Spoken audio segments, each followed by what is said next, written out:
وہ 313 2 گھوڑے 6 زرہیں 8 تلواریں، اور جن کے پاس تلواریں نہیں تھی انہوں نے کھجوروں کے ڈنڈے توڑ لیے۔ یہ اللہ کے مجاہد تھے، چلے تھے جنگ کرنے۔ کیسے رنگ تھے، کیسا جمال تھا ان کا۔ ان کے جذبوں کو دیکھ کر کے ہی میرے حضور نے کہا اللہم ان تہلک هذه العصابہ لم تعبد فی الارض ابدا، مالک اس دھرتی پر تیرے نام لینے والے یہی لوگ ہیں، اگر یہ نہ رہے قیامت تک تجھے بھی رب کوئی نہیں کہے گا۔ تو انہوں نے اپنا آپ پیش کیا نا۔ میں اور آپ دیکھیں کہ ہم کھڑے کہاں ہیں، اور ہم جو بدر اور احد کے شرکاء پر کرم نوازی ہوئی وہ طلب کرتے ہیں۔ اتریں فرشتے ہماری مدد کے لیے۔ جب حضور نے اعلان نبوت کیا، آپ جانتے ہیں کہ پورے قریش اور کفار حضور اور حضور کے غلاموں پہ ٹوٹ پڑے۔ طرح طرح کی اذیتیں، پریشانیاں، دکھ، مصیبتیں، مقاومتیں، مخالفتیں، نکتہ چینیاں، ناموافق حالات کے جکڑ، کیا کچھ نہیں تھا جو حضور نے سہا نہ ہو۔ راہوں میں کانٹے بھی بچھائے گئے، گڑھے بھی کھودے گئے، کوڑے بھی پھینکے گئے، اور طرح طرح کی اذیتیں دی گئیں، آوازیں کسے گئے۔ حضور کے غلاموں کو مشق ستم بھی بنایا گیا۔ تپتے ہوئے سنگریزوں پہ حضرت بلال حبشی کو کھینچا گیا، تپتے ہوئے کوئلوں پہ ان کو لٹایا گیا۔ حضرت سمیہ کو مکہ المکرمہ کے ایک چوک میں ابو جہل نے قتل کیا۔ یہ اسلام کی پہلی شہیدہ ہے جن کے خون سے مکے کی سرزمین لالہ زار بنی۔ حضرت عمار ابن یاسر کی والدہ حضرت سمیہ رضی اللہ تعالی عنہا، ان کے خون سے مکہ لالہ زار ہوا۔ حضرت یاسر کو شہید کیا گیا۔ کون کون سے دکھ تھے اور دکھوں کی کون کون سی قسم تھی جو آزمائی نہ گئی ہو۔ پھر حضور طائف گئے تو جو مصیبتیں، جو دکھ وہاں پہنچے وہ ایک الگ دردناک کہانی ہے۔ حضرت ام المومنین سیدہ عائشہ صدیقہ رضی اللہ تعالی عنہا فرماتی، میں نے ایک دن حضور سے پوچھا، حضور احد کے دن سے سخت بھی زندگی میں کوئی دن آیا تھا؟ صحابہ کی نظر میں احد کے دن سے سخت دن کوئی نہیں گزرا ہے۔ جب حضور کے سکے چچا شہید کر دیے گئے اور ان کا مسلح بنایا گیا، اعضائے بدنیاں کاٹ لیے گئے اور ان کا ہار پرویا گیا، حضور کے سر پہ پٹی بندھی ہوئی تھی، آنکھوں میں آنسو تھے، اور بار بار پوچھتے تھے ما فعل امی، میرے چچا کی کہانی سناؤ، میرے چچا کی بات سناؤ۔ تو یہ سخت ترین دن تھا۔ تو عرض کی حضور کیا احد کے دن سے سخت دن بھی کبھی زندگی میں آیا؟ فرمایا ہاں عائشہ، جب طائف کے بازاروں میں تیری قوم نے مجھے پتھر مارے تو یہ دن احد کے دن سے بھی سخت تھا۔ ان کے 3 سرداروں کے پاس حضور پیغام حق لے کر گئے، ان کی ہمدردی کا جذبہ لے کر حضور تشریف لے گئے، لیکن انہوں نے حضور کی دعوت کو مسترد کر دیا، بلکہ اوباشوں کے ہاتھوں میں پتھر دیے، اور حضور جب واپس ہونے لگے تو ان کو 2 رویا کتاروں میں کھڑا کر دیا۔ وہ حضور کے پاؤں پہ پتھر مارتے تھے، حضور پاؤں اٹھاتے تو وہ دوسرے پاؤں پہ پتھر مارتے۔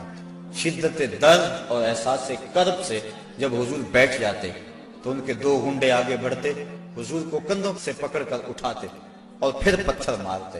فرمایا عائشہ، یہ دن احد کے دن سے بھی سخت تھا جب طائف کے بازاروں میں تیری قوم نے مجھے پتھر مارے تھے۔ شاب ابی طالب میں جو 3 سال کاٹے، بلا اس کو تاریخ کیسے بھول سکتی ہے؟ درختوں کے پتے کھا کھا کے گزر اوقات ہو رہی ہے، عورتوں کی چھاتیوں سے دودھ خشک ہو گئے۔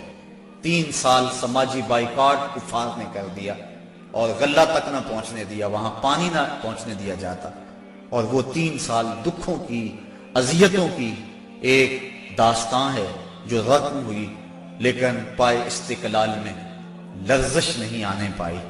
جن کے مقاصد جلیل ہوں، راستے کی سختیاں ان کے قدموں کو روک نہیں سکتی ہیں۔ تکلیفیں، اذیتیں، مقاومتیں، دکھ، رکاوٹیں ان کے راہوں کو ختم نہیں کر سکتی، اور ان کے اٹھنے والے قدم آگے ہی بڑھتے رہتے ہیں۔ وہ تو پیچھے مڑ کے دیکھنا بھی توہین جستجو سمجھتے ہیں۔ تو راہ نہ بندے شوق ہے، منزل نہ کر قبول، لیلا بھی ہم نشیں ہو تو محمل نہ کر قبول۔ وہ تو آگے بڑھنا ہی زندگی کا حسن اور زندگی کا زیور سمجھتے ہیں۔ میرے اور آپ کے آقا و مولا صلی اللہ علیہ وآلہ وسلم نے سارے دکھ سہے، سارے غم جھولی میں ڈالے، ساری تکلیفیں سہی، زبان سے بد دعا بھی نہیں دی۔ طائف کے بازاروں میں جب یہ اذیت ناک مراحل سے گزرے، اس وقت جو 7 صحابہ تھے انہوں نے عرض کی حضور ان کے لیے بد دعا بول دیں. فرمایا میں رحمت بن کے آیا ہوں, میں زحمت بن کر نہیں آیا. لیکن ان کا پہم جب اسرار ہوا تو حضور نے ہاتھ اٹھا دیے. صحابہ منتظر تھے, ابھی لب جنبش کریں گے اور ابھی آسمان سے پتھر برسیں گے, یہ 2 پہاڑ طائف کے آپس میں جڑ جائیں گے اور یہ درمیان میں پس جائیں گے. لیکن جب لب واہ ہوئے, کلمات کیا ترتیب پائے, اللہم اہد قومی فإنہم لا یعقلون, اے اللہ میری قوم کو ہدایت دے دے, یہ مجھے جانتی نہیں ہے, اگر جانتی ہوتی تو مجھے یوں پتھر نہ مارتی, میری راہوں میں پھول بچھاتی. تو پتھر کھا کر دعائیں دینا یہ نبی کا ہی حوصلہ ہے. بلکہ دعا کرتے ہیں الہی کرم کر کو سارے طائف کے مکینوں پر, الہی پھول برسا دے ان پتھروں والی زمینوں پر. فرمایا مجھے ان سے نہیں ان کی نسلوں سے ایمان کی توقع ہے. تو آقا کریم اس انداز کے اندر جو ہے وہ لوگوں کو دعائیں دیتے رہے.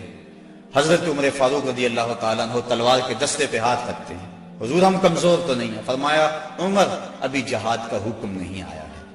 پھر حکم ہجرت آ گیا, چھوڑ دو اس بستی کو, مکے والے قدردان نہیں ہیں, یہ لوگ آپ کی راہوں میں کانٹے بچھا رہے ہیں, دکھ دے رہے ہیں, میرے محبوب چھوڑ دو, مدینے والے تمہاری راہیں تک رہے, جاؤ جا کے انہیں اپنی زیارت کی دولت سے مالا مال کرو, وہ تمہارے پہ فدا ہونے کے لیے ہر لمحہ تیار ہیں.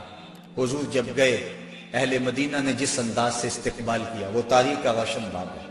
طالع البدر علینا کی صدائیں جس طرح گونجی, کہیں معصوم ننھی بچیاں تھی دف بجاتی تھی, رسول پاک کی جانب اشارے کر کے گاتی تھی اور کہتی کیا تھی, ہم ہیں بچیاں نجار کے عالی گھرانے کی, خوشی ہے آمنہ کے لال کے تشریف لانے. عجیب ماحول تھا, مدینہ چمک رہا تھا, ہر گھر میں خوشی تھی. ابو ایوب انصاری کا آنگن مہک رہا تھا, وہ خوشی سے گیت گا رہے تھے, امروز شاہ شاہاں مہمان شدست و مارا, جبریل با ملائک درباں شدست و مارا. لوگوں آج شاہوں کا شاہ ہمارے گھر کا مہمان بنا ہوا ہے, جبریل بھی فرشتوں کو لے کر آج ہمارے گھر کا پہرا دے رہا ہے. کیسا ماحول تھا. آقا کریم نے یہاں آ کے ریاست مدینہ کی طرح ڈالی اور یہاں ایک نظم قائم کیا, یہودیوں سے معاہدے کیے. کفار مکہ کو یہ سب کچھ ایک آنکھ نہ بھایا. ابو جہل نے عبداللہ ابن ابی کو خط لکھا کہ اہل مکہ جو ہمارے سے تمہارے پاس گئے ہیں ان سے لڑائی کرو, ورنہ ہم تم سے لڑائی کریں گے اور تمہاری بیویوں کو اپنی لونڈیاں بنا لیں گے. اس طرح اس مضمون کا ایک خط مسلمانوں کو بھی لکھا اور مختلف ان کے جتھے مسلمانوں کی چراگاہوں پہ حملہ کرتے رہے اور مسلمان بھی ان کا جواب دیتے رہے. عمر حضرمی کا قتل ایک اہم ایشو بنا اور اس کے بعد ابو سفیان کا قافلہ جو شام سے واپس آ رہا تھا, تو جب انہیں خطرہ لاحق ہوا تو اس نے زمزم غفاری ایک شخص کو سونا دے کر بھیجا کہ جاؤ جا کے تم اہل مکہ کو بتاؤ کہ تمہارا قافلہ خطرے میں ہے اور مدد کو پہنچو. یہ ادھر سے چل پڑا, ادھر حضور کی پھپھی حضرت عاتقہ سلام اللہ علیہا کو خواب آیا کہ ایک سوار اونچی پہاڑی پہ چڑھ کے کہہ رہا ہے کہ اے اہل غدر اپنی قتل گاہوں کو 3 دن کے اندر اندر دھوڑو. تو اس کے بعد وہ اونٹ سوار کعبۃ اللہ کی چھت پہ آ گیا اور یہ آواز وہاں بھی لگا ہے. پھر جبل ابی قبیس پہ آ گیا اور وہاں اس نے یہ آواز لگائی, لوگ اکٹھے ہو گئے اور پھر ایک بہت بڑی چٹان پتھر کے اوپر سے گری اور ٹکڑے ٹکڑے ہو گئے. مکے کا کوئی گھر ایسا نہیں تھا جس میں اس کے کنکر اور اس کے ٹکڑے نہ گرے. تو حضرت عاتقہ جب بیدار ہوئی تو انہوں نے اپنے بھائی حضرت عباس بن عبد المطلب رضی اللہ تعالی عنہ کو یہ خواب سنایا. انہوں نے کسی اور کو خواب سنا دیا. چلتے چلتے یہ خواب ابو جہل تک پہنچ گیا. حضرت عباس بن عبد المطلب سین حرم میں طواف کے لیے گئے تو ابو جہل ایک ٹولی کی شکل میں بیٹھا ہوا تھا. کہنے لگا بل فضل, بنو ہاشم میں ایک نبی کافی نہیں تھا کہ ایک نبیہ نے بھی اعلان کر دیا. کہتے میں نے پوچھا کیا ماجرا ہوا, تو اس نے یہ خواب سنایا. میں نے ٹال مٹول کر دی, لیکن اس نے خوب پراپیگنڈا کیا, بلکہ کہا کہ اگر 3 دن تک کوئی ایسا واقعہ نہ ہوا تو ہم چمڑے کے اوپر لکھ کر کعبے کی دیوار سے لٹکا دیں گے کہ سب سے جھوٹا خاندان بنو ہاشم ہے. حضرت عباس رضی اللہ تعالیٰ عنہ فرماتے ہیں کہ میں جب گھر گیا تو مجھے عورتوں نے سخت کوسنے دیے کہ وہ بدبخت پہلے تمہارے مردوں پہ بات کرتا تھا, اب عورتوں پر بھی باتیں کرنے لگ گیا. کہتے میں غصے سے نکلا. میرا خیال تھا جب ملے گا اگر کوئی بات کرے گا تو پھر میں اس کو خوب جواب دوں گا۔ یوں ہی میں سینے حرم میں داخل ہوا تو ابو جہل بھاگ رہا تھا۔ میں سمجھا کہ شاید میرے سے ڈر کے بھاگ گیا، لیکن ماجرا کچھ اور تھا۔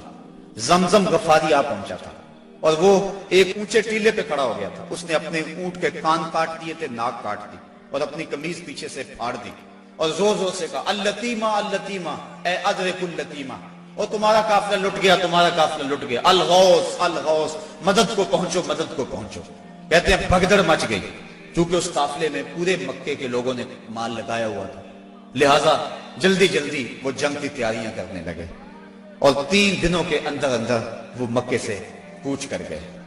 ابھی ایک منزل پہ پہنچے تھے کہ ابو سفیان کا قاصد آ پہنچا کہ ہم بخیریت گزر آئے ہیں، تم واپس ہو جاؤ۔ سارے صاحب لوگوں نے مشورہ دیا، لیکن ابو جہل کہتا تھا نہ، ہم نے بدر میں جانا ہے، 3 دن تک وہاں ہم نے قیام کرنا ہے، وہاں شرابیں پیئیں گے، وہاں جشن منائیں گے، پورے عرب پہ ہماری دھاک بیٹھے گی۔ اسے بڑے لوگوں نے سمجھایا لیکن وہ ماننے کو تیار نہ ہوا۔ ہر منزل پہ ہر روز کوئی نہ کوئی سردار دعوت کرتا، 9 یا 10 اونٹ ذبح کرتا اور یہ قافلہ آگے بڑھ رہا ہے۔ ادھر حضور نے صحابہ کو جمع کیا، مٹھی پر جماعت، ایک چھوٹا سا گھونسلہ جو تیار کیا تھا، ایک چھوٹی سی کائنات اور دنیا جو حضور نے تیار کی تھی۔ حضور نے فرمایا صحابہ مجھے مشورہ دو، اشیروا علی ایھا الناس، لوگوں مجھے بتاؤ کیا کیا جائے۔ حضرت عمر فاروق رضی اللہ تعالی عنہ، حضرت ابو بکر صدیق رضی اللہ تعالی عنہ، انہوں نے عرض کی حضور آپ جو چاہیں ہم آپ کے ساتھ ہیں۔ حضرت مقداد نے عرض کی حضور آپ برق الغماد تک بھی جانا چاہیں تو ہم آپ کا ساتھ دیں گے۔ حضور نے فرمایا مجھے مشورہ دو۔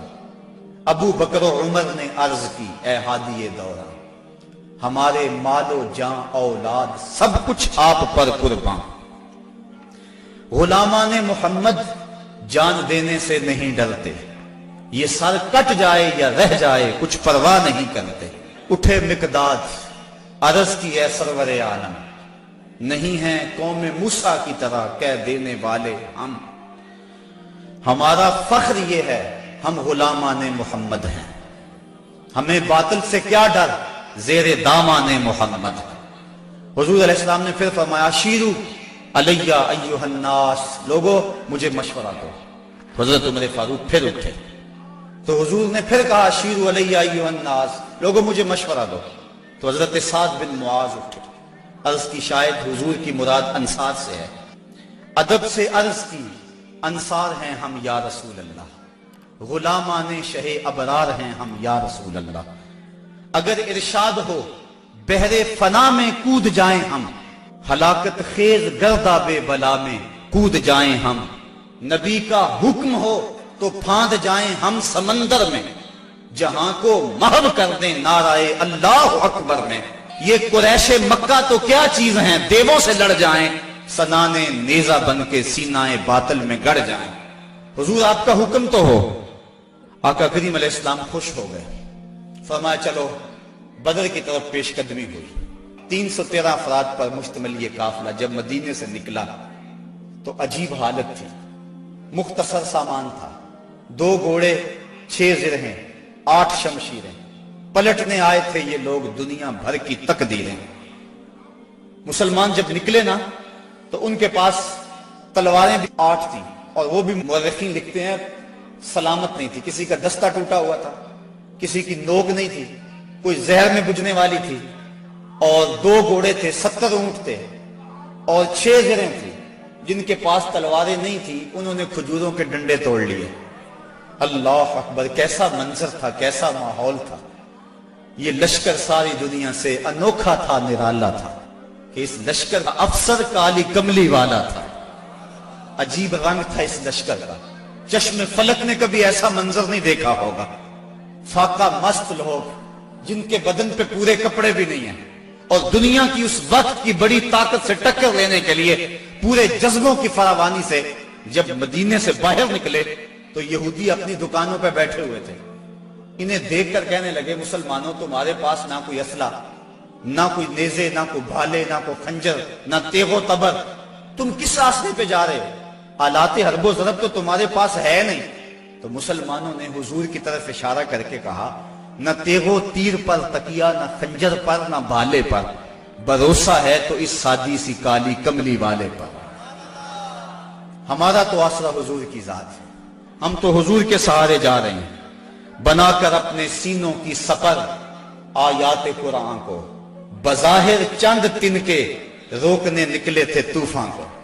یہ چند لوگ میدان کی طرف بڑھ رہے تھے، حضور علیہ السلام نے 3 اشخاص کے لیے ایک اونٹ مقرر کر دیا کہ باری باری سوار ہو، اور اپنے لیے حضور نے ایک اونٹ تنہا مقرر نہیں کیا بلکہ اپنے ساتھ بھی 2 سوار مقرر کیے، حضرت ابو لبابہ اور حضرت علی المرتضیٰ رضی اللہ تعالی عنہما۔ اور خود حضرت علی المرتضیٰ اور حضرت ابو لبابہ نے عرض کی، حضور ہم اپنی باریاں چھوڑتے ہیں، آپ سوار ہیں۔ فرمایا نہ تو تم میرے سے طاقتور ہو کہ تم چل سکتے ہو پیدل، میں نہیں چلتا، اور نہ مجھے ثواب سے بے نیازی ہے کہ ثواب تمہیں چاہیے مجھے نہیں چاہیے۔ فرمایا اپنی باری پہ تم سوار ہوگے، اپنی باری پہ میں سوار ہوں گا۔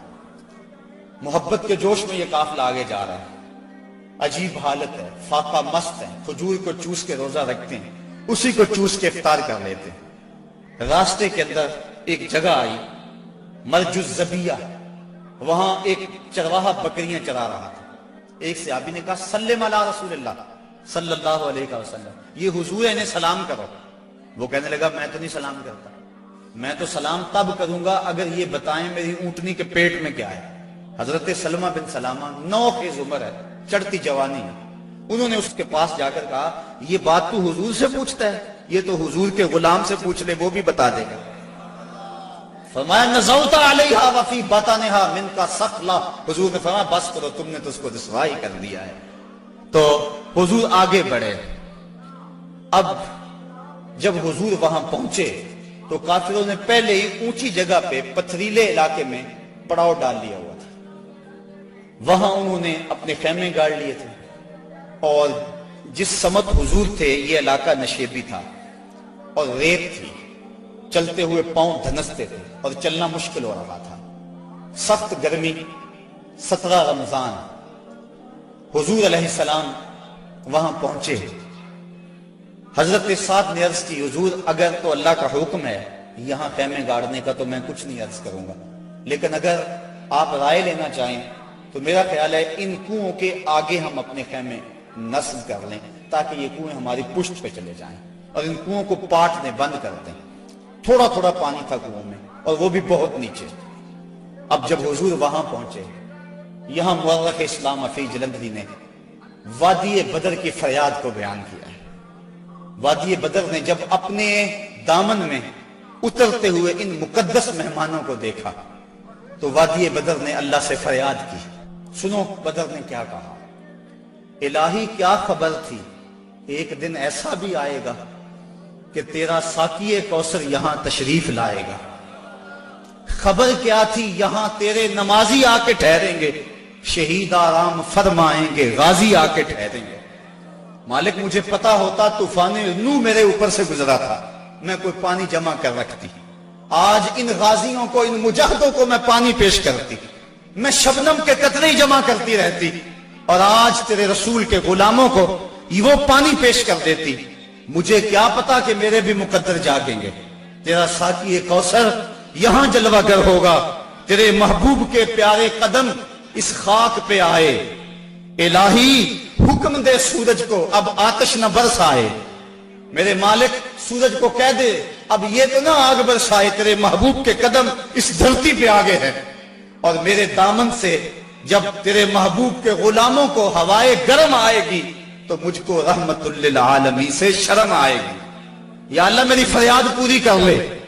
اس وادی نے فریاد کی اور دعا کرتے ہوئے وادی نے کہا برائے چند ساعت ابر باراں بھیج دے یا رب، برائے چند ساعت ابر باراں بھیج دے یا رب، بہاراں بھیج دے یا رب، بہاراں بھیج دے یا رب۔ وادی نے یہ دعا کی، دعا صحرا نے مانگی دامن امید پھیلا کر، یکا یک ابر باراں آسماں پر چھا گیا آخر، مدینے کی بلندی سے جو رحمت کی گھٹا اٹھی تو استقبال کو فردوس کی ٹھنڈی ہوا اٹھی۔ عجیب منظر بن گیا، اچانک بارش برسنا شروع ہو گئی، اور یہ نشیبی علاقے کے اندر جو ریت تھی وہ جم گئی اور حوض پانی سے بھر گیا، اوپر کیچڑ ہو گیا، وہ چلتے ہیں تو ان کے پاؤں پھسلتے ہیں اور یہاں پاؤں جمنے لگے۔ یہ اللہ کی پہلی مدد تھی جو بدر میں مسلمانوں کو پہنچی۔ رات ہوئی، کفار نے عیش و نشاط کی بزم سجائی، لونڈیاں ساتھ آئی تھیں اور گانے والی عورتیں ساتھ تھی جو گا گا کے ان کو داد عیش دیتی تھی، اور شرابوں کے جام لڑائے جانے لگے۔ ادھر فاقہ مستوں کی یہ مٹھی بھر جماعت، حضور کے لیے مسجد عریش بنائی گئی، ایک چھپر تیار کیا گیا۔ حضرت ابوبکر صدیق رضی اللہ تعالیٰ عنہ حضور کے پیرے کے لیے کھڑے ہو گئے۔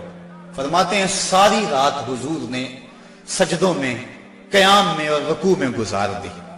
ساری رات اللہ کی بارگاہ میں روتے رہے اور اللہ کی بارگاہ میں عرض کرتے رہے، اللہم ھذا قریش اقبلت بخیلائھا وفخرھا تحادک وتکذب رسولک اللہم فنصرک الذی وعدتنی۔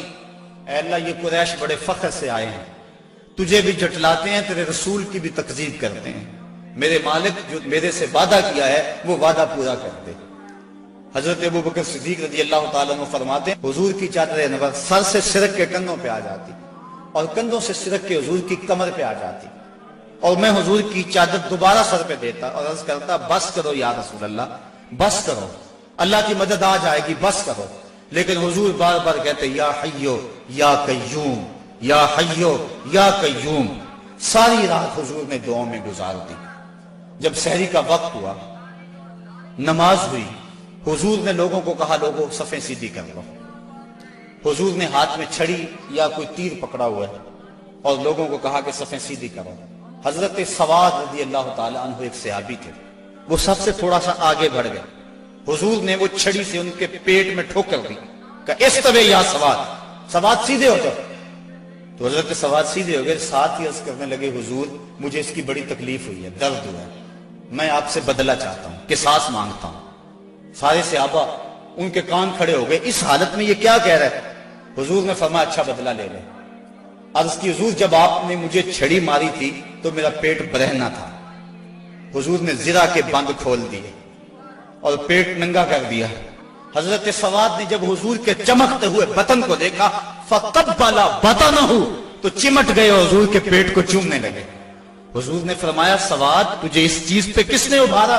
عرض کی حضور منظر آپ کے سامنے ہے، میں اس لیے یہ کام کیا ہے کہ آخری وقت میرا بطن آپ کے بطن سے چھو جائے۔ اللہ کے محبوب علیہ السلام نے صفوں کو سیدھا فرمایا اور پھر جا کے حضور نے سجدے میں سر رکھ دیا اور پھر حضور نے ایک ایسی دعا مانگی، آج تک ایسی دعا کسی نے نہیں مانگی ہوگی، بڑی ناز والی دعا، بڑی انداز والی دعا، ایسی دعا آج تک نہ کسی نے مانگی اور نہ کوئی مانگ سکتا ہے۔ حضور نے پیشانی سجدے میں رکھ دی، آنکھوں میں آنسو ہیں، یہ فاقہ مست لوگ کتاروں میں کھڑے ہیں، ادھر کفار شرابوں کے نشوں میں دھت للکار رہے ہیں، حل میں مبارزن، آؤ ہمارے مقابلے میں۔ حضور علیہ السلام صحابہ کو صفوں میں کھڑا کر کے آپ پیشانی کو مسجد عریش کی ریت پہ رکھ دیا اور آنکھوں میں آنسو ہیں، اور حضور نے جو دعا کی لفظ سنی، کہا یا رب ان تہلک ہذہ العصابہ لن تعبد فی الارض ابدا۔ میرے مالک میں نہیں کہتا ان کو بچا لے، لیکن دیکھ اس دھرتی پہ تیرا نام لینے والے یہی 313 ہیں۔ میرے مالک اگر یہ نہ رہے تو قیامت تک تجھے بھی رب کوئی نہیں کہے گا، بس یہی 313 ہیں، یہی تیرے نام لیوا ہیں۔ اگر اغیار نے ان کو جہاں سے محو کر ڈالا، قیامت تک نہیں پھر کوئی تجھ کو پوجنے والا۔ الہی عہد لیلۃ المعراج پورا کر، محمد سے جو وعدہ ہو چکا ہے آج پورا کر۔ اللہم ان تہلک ہذہ العصابہ لن تعبد فی الارض ابدا۔ اے اللہ اگر یہ نہ رہے تو قیامت تک تجھے بھی رب کوئی نہیں کہے گا۔ یہ لفظ حضور کی زبان پہ تھے، اور چادر سرک کے کندھوں پہ آ گئی، کندھوں سے سرک کے کمر پہ آ گئی۔ حضرت ابوبکر صدیق کہتے ہیں بس کرو یا رسول اللہ، حسبک یا رسول اللہ، حسبک اللہ یا رسول اللہ، حضور اللہ کافی ہے آپ کو۔